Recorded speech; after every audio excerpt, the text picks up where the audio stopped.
Robert Sharman in the region for us tonight. Once again, Robert, thank you. Joining us now, Behnam Ben Taleblu, Senior Iran Program Director at the Foundation for the Defense of Democracies, who also recently testified before Congress on the threat from Iran. Behnam, nice to see you. I'm hoping you can take us inside of Iran, the best that you know it right now. Now that the administration is clearly focusing on the economic angle here, what's it like on the ground inside tonight?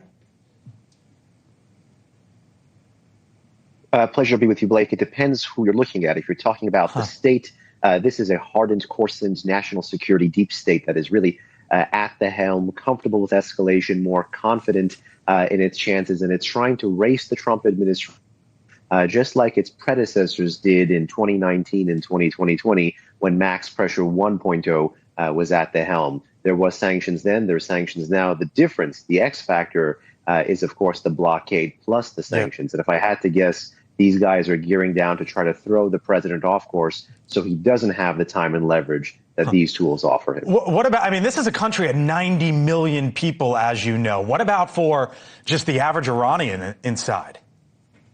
To be brutally honest, it's been hell for the average Iranian inside, particularly those who economically, socially, or politically were disenfranchised well before this conflict. Lest we forget, just this January, there was the biggest nationwide uprising against this regime in the 47-year history of the Islamic Republic. And Donald Trump went further than any other president to promise, even if only rhetorically, help and support being on the way. So many still want the president to finish the job. Many still are feeling the economic squeeze. But that's not necessarily Washington's fault. I mean, lest we forget, this was sliding towards failed state status economically and even environmentally well before the latest round of fighting began. How do we know what's going on there? There's basically been an internet blackout for many months on end over the last 6 months. Late May, the traffic was at 40%.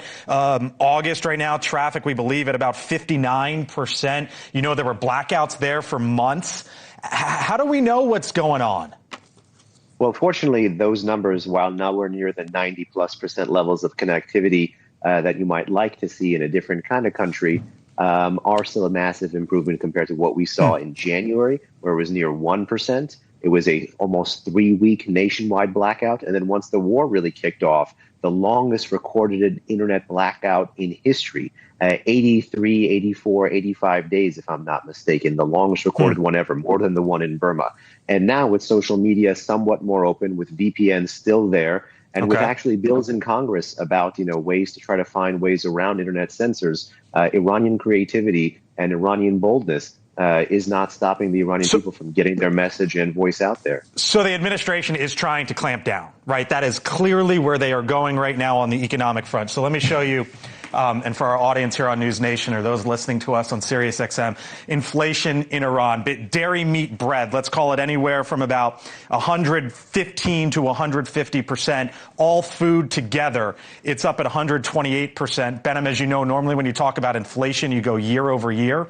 But this is the start of the war. With the admin now talking about this sort of economic D-Day, how much higher are these numbers going to go?